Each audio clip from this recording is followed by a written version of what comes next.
All right, welcome in everybody. What's up, Shy? What's up, Gentle? How you guys doing tonight? As usual, we will be talking about the United States of America is not it. And if you disagree, I don't care. So, this country fucking sucks. So, hope everyone's having a good Sunday. Been hanging out, talking about why this country sucks, tracing back kind of some of the origins of the USA itself, and then even going back behind that and looking in history and seeing how the West really got this shit all fucked up and twisted and, has the globe the way it does.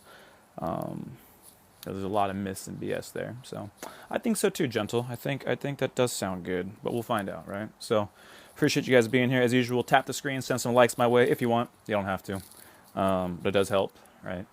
So let's see. There he is. What's up, TT? How you doing, man? Welcome in. Sacktown's finest. What's up, 916? Yeah? It's either good or bad. From the Citrus Heights area. But yeah, we'll hang around for a minute, kind of, hold and let some people jump in. I might send the live out to a few people, and then we'll get going. I am neither Lulu. I am neither Jewish nor Arab. I am Persian.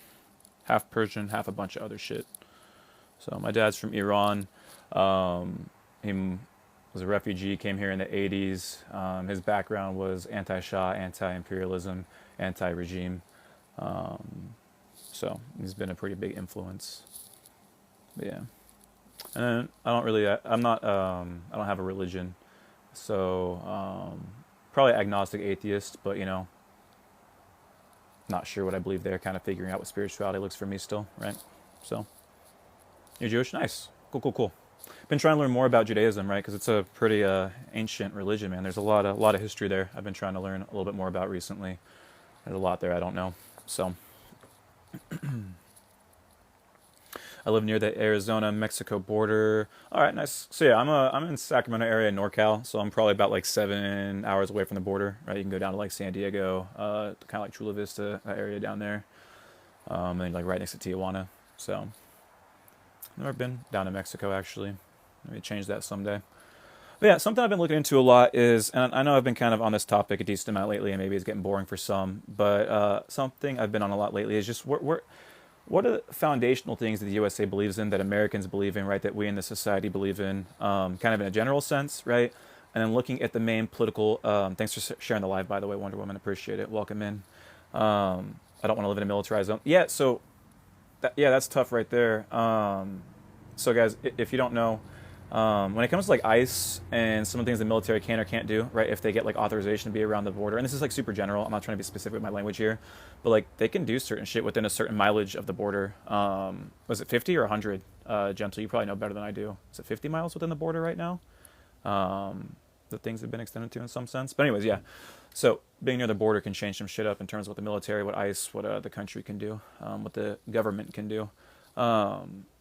Yeah, I've been looking a lot though. Basically, okay, so looking at our society in the USA, like what are the big what are the big symbols, the big things that we kind of believe in? Things like free speech, for example, right? The Constitution, democracy, checks and balances, American exceptionalism, capitalism. I'd argue is a part of that, right? I would say things like rugged individualism, right? This idea of the American dream, right? As hard as you work is what you're going to get out of it, right? Which is a lot of these things, due process, right? A lot of these things, I think. So the question I always have about things, right, is like, let's say you take this standard, right? If that standard doesn't apply to everybody, and not just like, a percent or a couple percent, right? Because nothing's probably going to ever be perfect. But if you start to get to a point where like a vast percentage of people like just don't get access to that dream, to the standard, to the words, right, to the laws, to whatever the fuck you want to point to, right? If that doesn't reflect reality for a growing amount of people, at what point do you recognize these things for myths and maybe even lies, right, to falsely market something as this, but really it's that, right? And I think that's what we have to understand, that if capitalism is the system we live in right now, right, this kind of idea that competition breeds innovation, right? But competition within what, right? What exactly are we competing here when we're talking about capitalism? Oh, competition over survival needs, over resources, over things like fucking water, food, minerals to create the tech and the shelters and the things that we need to survive, right? So if you're creating competition and you're creating scarcity with like things that people need to fucking survive, right, in order to drive profit, by definition, your system needs some people to fucking lose and some people to win. And if the competition is over economic needs and resources that we all need to survive, then the loss means fucking death. And that is violence. That is motherfucking violence, right? And so capitalism, by definition, is competitive violence when it comes to accessing resources, right, and the dispersion of that shit. People just don't know how to connect that shit because we don't utilize language in a way that reflects meaning, but in a way that oftentimes reflects our elevation of ego, right? So, okay, we know what capitalism now. It's this super fucking competitive ass system that gets people fucking killed, right? Let's stop bullshitting. We understand the truth now. Well, what does capitalism come from? Well, one might argue that capitalism is the marketing of what imperialism is, right? Well, what does imperialism come from? We'll get to all these things, right? But imperialism comes from colonialism, right? And what does colonialism come from? Oh, hey, wait, look, all of a sudden we're back to feudalism, right? And what does feudalism come from? Oh, feudalism emerges out of the fucking collapse of the Roman Empire, which was the Roman Republic, which was the Roman monarchy, right? So we can kind of trace these things back to an origin point and understand, and you can maybe even go a little bit further, right? Look at Greek democracy and shit like that, right? But if we kind of trace it back from this origin point of what Western civilization is supposed to be, and we kind of follow it through the millennia, the centuries, right, and we get to this point, we recognize that it's always just been a rebranding, a reshifting, and evolving form of oppression, right? And the mechanisms and the system just gets better and better at fucking doing it, right? So again, we recognize that capitalism is in myth, right, in marketing, this super competitive, right, breeds innovation, right, it lifts up the standards of, the living standards for everyone. Bullshit, right? A really good example of someone that just wildly fucking misses this would be Steven Pinker in Enlightenment Now, right? Steven Pinker might be a brilliant psychologist, but when he tries to fucking dabble into like sociology and economics and history, it just goes wildly fucking wrong. And if you're going to utilize GDP, right, as like a marker for like modern society and like standards of living compared to like previous iterations of society and civilization before the industrialization like boom and whatnot, you're already just comparing apples to fucking oranges, and that might be a little bit too charitable. Because again, like, is GDP really a marker of standards of living, or is it just how much you can fucking produce? And there comes a point where you got to ask yourself, what the fuck are we producing for? Is it actually making people's lives better in a measurable way, or are we just making more fucking money and inflating some shit, right? And if we're making more money, who is that for? And is it actually like, trickling down to everybody, right? Trickle down. Right, there's lots of different ways in which people now and political parties today sell this shit. And if you think liberals aren't selling this shit, you're wrong. Obviously, conservatives sell this shit. But that's kind of the myth of America, right? There's so many people within the window of acceptable thought within the USA when it comes to politics, when it comes to economics, when it comes to society. They exist in these two kind of illusions, let's be honest, right? You got liberal progressives and you have liberal conservatives. Liberal conservatives like, suck it up, buttercup, like, exactly who the fuck I'm talking about. Those are the types that actually kind of, we lost them to Trumpers, right? And that's why what used to be Democrats versus Republicans is slowly changing to Republicans versus Trumpers, right? You still got a few old guard Republicans left and kind of some, classic conservatives that still believe in the Constitution, that are horrified at what's going on, but getting drowned out by Trumpers, right? That are gleefully cheering this shit on, or the fucking techno bros that have no clue what the fuck's going on because they live in just la la land, right? So Wonder Woman, I appreciate you, by the way. Thanks. But yeah, let me pause there for a second. So that's kind of where we're at, right? Talking about capitalism and why it's just false marketing, false advertising. 2008, what's up, Austin? Was literally just production. Trying to catch comments maybe. Thanks, Bear. Appreciate you too. Thanks to likes, guys. What's my alternative? Socialism. So, Michael, that's a really interesting comment. So, what's your alternative? Socialism. That's never killed anyone. Ha ha ha. So, let's just like grant the argument, right? And let's go even further than socialism, right? Because depending who you're talking to, socialism could be communism, right? It could be a stepping stone. They could be distinct things, right? We got to define terms. But let's go with like the traditional capitalistic, communism bad, black book, 100 million deaths. Let's just go with it, right? Let's just attribute 100 million deaths to the Soviet Union specifically, which I would push back on. But let's just give it to it. All right. Well, you can look at the United States of America. You can look at what we were founded upon when you look at the colonization of this entire fucking continent. When you look at the labor, and that's a really charitable word, right? When you look at the people we fucking kidnapped, mutilated, tortured, right? Chattel slavery. Again, you look at the genocide of the first people here. And already you're talking about 150 million, possibly, right? Like already you're talking about a number bigger than the Soviet Union and what they had to do to get to arguably the second strongest economy and second strongest empire of their time, juxtapose the United States of America, and look how quickly they did that shit, right? So like already just looking at the establishment of America, like you're already talking about numbers that either compare or are bigger, and that doesn't even look at the history of the USA, including post World War II, right, and how much devastation we've wrought across the globe. So this whole like idea of communism bad because 100 million is so wildly fucking delusional. Because even if we grant it and it's true, look at the USA, brother, and you don't do that shit. You guys live in fucking la la land, because our deaths are justified, right? The homicide that we commit is justified, right? It's all good when we kill it in the name of the red, white, and blue. But, you know, if other people do the same shit we're doing at a lesser rate, it's evil. Ah, it's like, just fucking nonsensical, bro. Wake the fuck up. With zero respect, honestly. Because the question reflects somebody who just doesn't give a fuck about history. You're so locked into what the fuck this country taught you and told you to say and told you to believe, and you just regurgitate that shit so goddamn well, it's impressive. In the words of a friend, good job, Clown Shoes McGee. But yeah, so yeah, if you want to give me a label like communist, I guess would be the label that probably like. But here's the problem: you don't even know what communism is. You don't know what that means. You don't even know what it means in my head, right? So, what's up, Sophie? Appreciate you being here. But yeah, man, like, and that's the biggest problem. Not the biggest problem, right? But that's a big problem when just talking to people today. If you don't get to know motherfuckers, so oftentimes you're swapping labels that mean different things, that have predetermined value attached to them, right? They don't help us reach understanding, right? A label, right, especially like a political label or a philosophical label, it shouldn't be some rigid fucking line, right? It's a goddamn frame, a perspective to try to analyze some shit, right?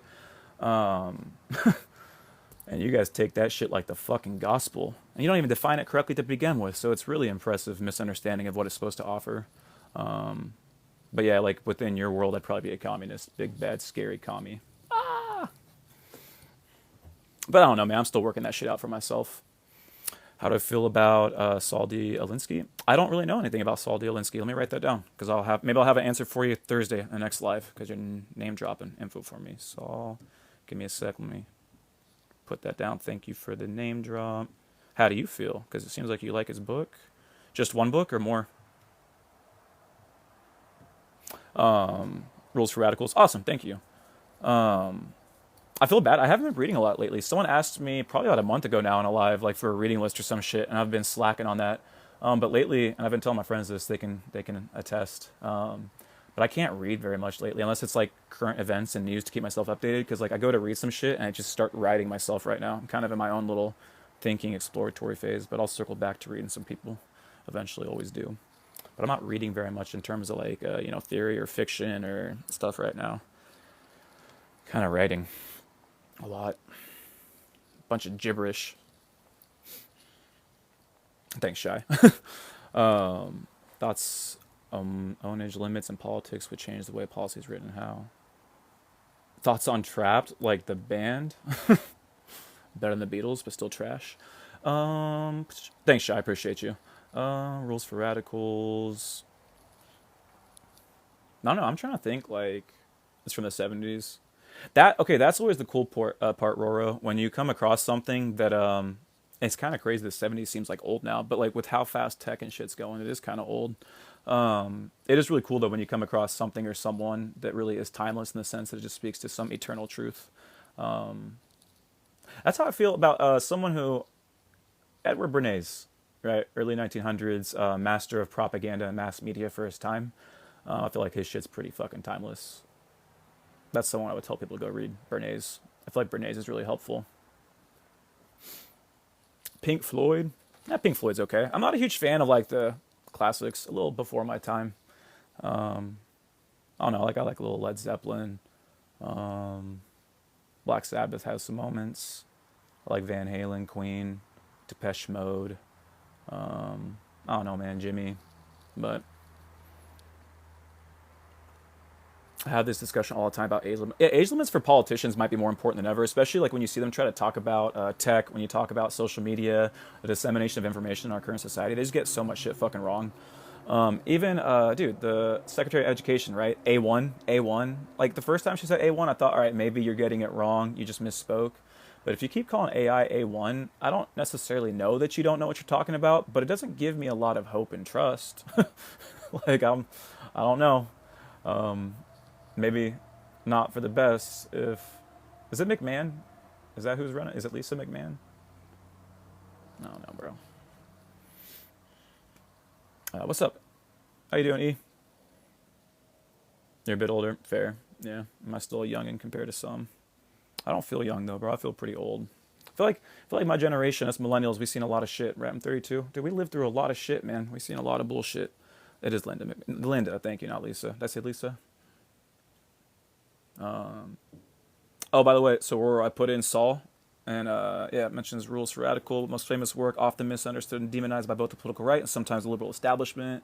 Core ideas, power is not only what you have, but what the enemy thinks you have. Ridicules man's most potent weapon. Ridicules man's most potent weapon. That's interesting. Make the enemy live up to its own. So does he have his own kind of like ideas on communication and how to kind of navigate like conflict versus like straight just value fucking disagreements that lead to like loss of life? A1 is wild. What's up, Carnage? A1 is wild. I appreciate the likes, by the way, and the people sending out shares. Yeah, A1 is wild. One, as a sauce, it's overrated as fuck. So to conflate that with AI tech is pretty wild. And two, just to be like, in that position and have no clue what's going on with like what might be like post-human sixth sense, depending on who you ask. So there's that. His tactics works best in a localized context, not necessarily scalable to systemic collapse. He lacked a moral or spiritual grounding. Well, that's your take. But yeah, so back to the USA. A big problem right now, like, and so kind of getting away from where I wanted to, but kind of why I'm at the fuck the USA point. It's just a lot of the conversations you see liberals having amongst themselves, the way liberals talk about liberation movements, and the way they just respond to conservatives, right? And so I think a really easy example of this right now is looking at establishment Democrats in the Senate specifically, right? Think of like, I'm going to use two examples, Chuck Schumer and Cory Booker, right? Because they're both big, they've been in the media a lot, right, for various reasons, and they've been on this app a lot in terms of people using them to talk about for various reasons, right? And I'm going to also mention Bernie Sanders. And I'm seeing people right now ask, why is Bernie Sanders not being talked about in the same way by some as a Cory Booker or a Chuck Schumer, right? And I think that answer is really fucking easy. And let's start with number one and just look at one example of something that's happened within the last week that we can materially, tangibly compare to both, right? Bernie Sanders introduces two resolutions to try and do what? They're both resolutions to try to block. Uses two resolutions to try and do what? They're both resolutions to try to block $8 billion worth of weapons and bombs sales to Israel, who is committing a fucking genocide, right? And let's just pause there and remind people, what do you call the perpetrators of genocide? Like, what do you call them? Do you call them the good guys? Do you call them, like, what do you call them? Because in my world, they're colonizers, right? They're fascists. They're supremacists of some form, certainly, right? And what do you call the people giving them the green light? Cheering them on, going to backdoor meetings with them, fucking voting for them. What are those people called? The good guys? Something separate? Like that, and that's the problem with liberalism right there, is they don't understand that, okay, within the fucking borders, you see some differences between these two parties. I'm not denying some of those differences, because those differences are real life impact for human beings, right? And it would be fucked up to ignore that data, because that data is always goddamn human beings, right? Not just fucking numbers on a screen or on a piece of paper. It's human lived experience, right? But what about, if we have 330 million people here, right? And remember, even within this country, that overlap between red and blue, a lot of people feel that overlap, just like a lot of people feel the differences, right? But that's 330 million people, right? 4 to 5% of the global population. And seeing as how we're the fucking apex predator of empires that has a massive fucking hand in the destabilization across the globe, right? Clearly, it's not just about 330 million people. It's about 8 billion, right? Because we have that large of a fucking impact on the globe, right? Look at our position on the World Bank. Look at our position within the International Monetary Fund, right? Look at who's got the global currency tied to their fucking currency, right? Look at who has some outright veto power on the United Nations, right? Look at who has a global military presence across the fucking globe in a way that we probably have never really seen, right? And we can mobilize in ways that we can never see, right? Like, there's so many ways that you can look at how much economic and political power and military power we've had for the last 75 years post World War II at minimum, right? And at some point in time, you've got to wake up and recognize that, like, you are in the motherfucking empire. Just because you vote for a politician who speaks well and has some policy differences here that does impact people doesn't mean they're not keeping the most destabilizing, fucked up machine upright that is impacting the entire globe. So, yeah, conservatives and liberals can argue over shit, but you're both fucking capitalists. You're both fucking pro-empire. Remember, we talked about what capitalism is. That is imperialism. That is colonization. You both support that shit abroad. You both support the candidates to support that shit abroad. You both cheer them on. You both give them fucking money. You both fucking fund them, right? Liberals aren't quite as wild as the conservatives, right, who've turned into just a complete cult of personality, right? And that is the difference, right? The maintenance politics, right, within those who want to keep the empire upright, that's lawful evil. Right? Trumpism is completely just unhinged, right? This is a regression full send, worst of the worst type of social, political, economic, spiritual, whatever the fuck movement you want to call it, right? So I'm not comparing liberalism to Trumpism in that sense. I would definitely take 100 liberals over 100 Trumps every single fucking day of the week and tomorrow, without doubt. I just think it's important to recognize that if you don't like the extremely fast death march that Trump's taking you on, liberals are taking you on the same death march. It's just a lot slower with more smiles, more stickers. You know, they just stab it in the back while they smile.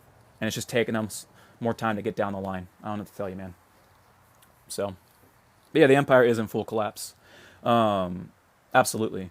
And it's being tested, right? So Taiwan, for example, is going to be your red line in the sand in terms of American economic and military might. In terms of, is our bite or is our bark going to be big enough, right? Because we bark right now. The bark is that if you fuck with Taiwan, right? We're talking about China right now. If you try to go after that, the military is ready to go, right? That's the signal. If Taiwan crosses that red, or pardon me, if China crosses that red line and the U.S. doesn't respond, what that signals is the the bite no longer exists in the way that we say we do, and that bark doesn't represent the same thing anymore, right? Same thing would happen if Russia really fucking makes a play on a NATO country and the U.S. doesn't respond, right? When I think it's Article 5 gets triggered in that sense, right, by the nation that gets attacked. If the U.S. doesn't respond, that signals the same thing. The end. All of a sudden, the USA is the big bad wolf of the fucking globe in terms of keeping some of these things from stopping. It's over, which means Europe has to get the fuck up and remobilize, right, and rearm. And that means you better watch the fuck out for what Germany's doing right now, given the trajectory of their society and the kind of recircling back to some of the right-wing bullshit that they have obviously experienced, right? So it's not like a good or a bad thing. I think it's a good thing. I think anytime the major destabilizer on the globe is going down, it signals a window opening that might not have existed prior decades or even prior centuries. But the idea that just because the window's open, you're going to get some kind of benefit out of it is also wrong. You got to be doing the groundwork, right, at the local level, the state level, and even the national level to try to fucking carve out space and ways to steer this shit the way you want, right? And I think the most important thing within that is the direct action, right? To insulate yourself from all this shit going. Because if the empire is collapsing, right, not like we think it is, but if we accept that the empire is collapsing, right, we're gonna operate from that fucking premise. We're gonna take that as a conclusion we accept. Then you better be doing the goddamn work with the people around you to create the insulation to prevent you from that fucking collapse. Because if you're not, you're gonna feel that shit. Don't let individualism fucking think that you can preclude yourself from it because you can't. So.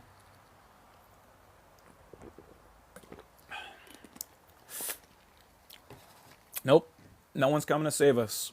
The people that you develop the relationships with, that's who can save you. Yourself and the people you develop relationships with. Online and offline. Like, build strong online communities and then try to fucking work that into offline as best as you can. But don't discount and discredit online communities, man. Just recognize the nature of online communication and offline communication is going to be a lot different when it comes to relationship building, right? So for starters, just think about even 50 years ago, how often you could communicate with people. Like, let's say you were in New York, I'm in California. Maybe we can send letters, maybe we call and shit. But the method of communication is a lot slower. It's not as fast, right? And so the relationship, because there's less talking, probably takes longer to build. Whereas in today's time, with our current methods of communication technology, dude, we're on top of each other like motherfuckers, right? You can talk to someone almost anytime you want, for better or worse, right? Which can allow relationships to develop a lot faster, for better or worse, right? And so I don't know if it's a good or a bad thing. It's just the nature of relationship building, the pace at which that happens is going to change depending upon the flow of communication, right? And our technology allows communication to flow much, much faster, right? So it's not that offline or online relationships are better or worse. They're just a little bit different, but they're both real, right? And just understand the differences in communication and mediums and how there's pros and cons to each, right? But one of the great things about online communication, right, in online spaces is they are more accessible, right? It does allow more people to include themselves in these conversations, to feel safer, and to take part in ways that you might not see traditionally offline. And so for people to discredit that is really silly, and it's just myopic. So, Wonder One, I really appreciate you, by the way. Thank you. Shy, thank you. Carnage, thank you. Name every great empire that has eventually failed: Assyrians, Roman, Mesopotamia, Pontus, Carthage, Egypt, Persians, Arab, like Ottoman, German, British, French, U.S., Japanese, Mongols. I mean, there's a lot of empires, bro. I don't know what you want me to fucking tell you. I'm not sure what the question was, if you think it's some gotcha or something, but anyways, cool talk. What's up, Mike? Appreciate you, man. And you know what's interesting? Like a lot of those empires we just listed, it would be really. You should go back and look at how they intersect with like Western civilizations or the predominant Western powers of the time, and look at how that impacted them for better or worse. And guess what? It was usually for worse, much, much, much, much worse. We don't fuck with the Western civs here, bro. So stay hydrated, kids. And like I feel like I can speak to that in a meaningful way, man. So my mom is was born in the USA, right? Conservative family. My dad was born outside the USA in a country that has been fucked over a lot by the USA. Right, we'll leave it at that. My dad's Muslim. My mom was raised by people that were kind of more Catholic. She herself is spiritual in her own way, right?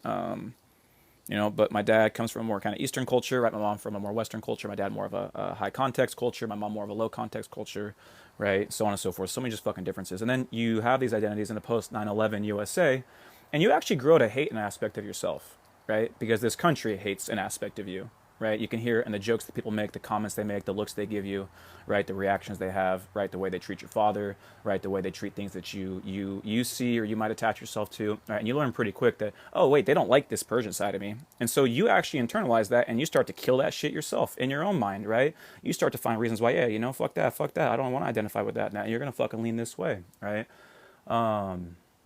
So like internally, I understand how fucking toxic the American empire is, right? Because like real talk is gonna sound dramatic to a lot of people, but that shit try to kill like half of myself spiritually. Like that's just how it feels to me. Take it or fucking leave it, right? And then like my 20s and now 30s have been a process of refinding that part of myself that this shit tried to fucking kill. Because that's what white culture's always been: white supremacy, Christianity, the name of white Jesus, right? It's always been cancel culture, right? It's been a fucking crusade to go into lands, fucking, ooh, we like this, we're gonna take this, we're gonna kill you, we're gonna enslave you, all in the name of Jesus. So that makes us the good guy, and then we're gonna take it back and call it our own. And now that we fucked you up, we're gonna point at you and call you uncivilized, you barbarians. What the fuck is wrong with you? You know, it's a neat fucking trick. So my childhood was great. That sounds like really dramatic. Like I still had a great childhood. I had two loving, supportive parents, but you feel it, man, right? And you're too young to really recognize what's happening to you, like, and you don't really get it. You don't get why you're pulling from this, why you don't like it, why you feel uncomfortable, right? But as you get older, you start to understand it more, and you recognize it was significant in shaping your views and shit, right? So I don't like my life has been pretty. I'm privileged. I'm very privileged in a lot of ways, but you know, there is this feeling of a spiritual death and then rebirth when you eventually recognize that you might have been indoctrinated in a lot of fucking ways, right? And you kind of move away from that in search of something new. And then once you're in search of something new for real, like the truth and not just like confirmation bias, right? But real truth, all of a sudden you're actually ready to deconstruct, right? You're really ready to deconstruct and truly educate yourself. So really actually receptive to people with broader perceptions than you, right? With more knowledge than you, larger depth of understanding than you, right? And you can fucking learn some amazing things in that process and really start to watch yourself grow. So a lot of people had it way worse. So I appreciate that though, Grapes. Like I had it pretty good, man. Again, I have two really loving, supportive parents who, even when I disagreed with them on things, gave me and my sister a lot of space to grow and find ourselves. Which is probably why even when I got a lot of shit wrong when I was younger, there were still seeds that allowed me to kind of work past that and hopefully keep growing to be a better person. We'll see though. A lot of life left. Hopefully, we'll find out. America is held to easily the highest standard in the world. America is held to easily the highest standard in the world. Easily. I don't know if that's necessarily true, but even if that is true, it should be. It's like the world's fucking superpower, so it should be held to the highest standard, right? So like when I'm a captain of my team, or I'm a manager in a work setting, or I'm the leader of an ad hoc, group trying to accomplish some shit, or whatever the fuck, I'm a coach, right? And I'm actually like running a fucking team or an organization, or I'm a director or something. Like I should be held to a higher fucking standard. If you're in a position of leadership, if you're in a position to impact a lot more people than just yourself, right? If you're in a position of service and support, ideally, because that's what leadership should try to do, is right, try to support the people within that structure and beneath that structure, even outside of that structure, honestly, right? If the values truly just, are real. So yeah, the USA should be held to a higher standard, or the fucking superpower. We should be leading things towards a better direction, right? And not the destabilization that we love because it allows our corporates to fucking feed, right? Our corporations to feed, pardon me. So. Our morals are simply better overall. Someone get independent out of here. I mean, I don't, unless I'm misunderstanding, but thanks, Craig. I'm not the best, but I know my moments. Dude, if you live in the USA and you actually think our morals are better, I I think one of three things. Either you are truly misguided to the point that it's pathetic, and I do mean the word pathetic. Two, you're just straight like just drinking the Kool-Aid and just choking on it, bro. I don't fucking know. Or three, you're just a really good troll. I don't think you're a really good troll. I think you believe that shit, which is like impressive. But like this is where I got to be a better person because I believed that shit at one point when I was like 13, 14. So like I feel it. It could seem like, oh, like, well, do you believe in God for starters? Like, do you have a religious like a religious like grounding in your perspective? What's up, Big Joe? You just read the grossest thing. What'd you see my diary?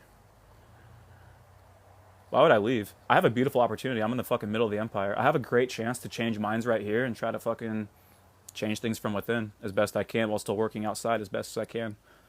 See, like, I played sports at a fairly, like, high competitive level, and so I actually love the challenge, right? I love that shit when your lungs are ready to burst and the other motherfucker's tired too, and you both got nothing left, but it's just straight willpower. I like that shit. I like that moment. That's the thing. Americans don't actually have that dog in them. That's why you guys are always like, why don't you just fucking leave? Because you project your soft-ass mindset onto people who actually want to fucking fix shit. It's that snowflake mentality. That's why you guys call everyone snowflakes. Projecting your soft-ass shit. It's cool, though. We're just on screen, so none of us can actually prove this shit.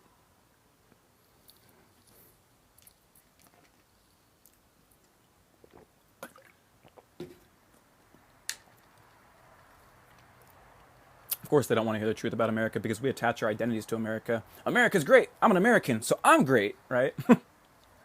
My granddaddy did this. That's dope. I don't give a fuck about your granddaddy because one, that story's not exactly how that fucking shit went down. And two, what are you doing right now? I don't give a fuck. My dad's a great fucking person. Doesn't mean shit for me. My mom's a really fucking generous, kind person. Doesn't mean shit for me. Hopefully I can take those fucking lessons and values and apply them to my time. Are you gonna live on your fucking great granddaddy's fucking fake ass myth? Sorry, I'm sure some of you guys do have some cool fucking family members in the past, but you get my point, man. And you know what's really fucked up? Like, it's like you want to talk about the golden generation, for example, right? Like, look at our World War II vets, right, who fought the Nazis. Bro, who was fucking funding the Nazis? Oh yeah, the Bush family, the Fords, big American corporations. Woo woo. What the fuck we doing here, bro? So, I actually am over on time technically. I'll be back. What is it? Sunday? I'll be back Thursday night, 6 o'clock, same time. I'm here twice a week, Sundays, Thursdays. Please, please, please check out the Substack. I do have a Substack. You can check out the link tree. Go to the Substack. I like to write shit. I'm trying to post more and more there. So if you like these lives, you like some of my content on TikTok, you might like what I write over there. Appreciate you guys being here, though. This was a fun live. What's up, Sharon? Grapes, appreciate you being here. Carnage, thanks for being here. Oh, guys, Grapes, check out, if you guys don't know, check out Operation Paperclip, right? Where did the Nazis go? Argentina and the USA, right? NASA, CIA, our government, good shit, right? But anyways, I'll see you guys Thursday. Thanks for being here. Everyone have a great night. And as usual, remember to mute the media and fuck the USA.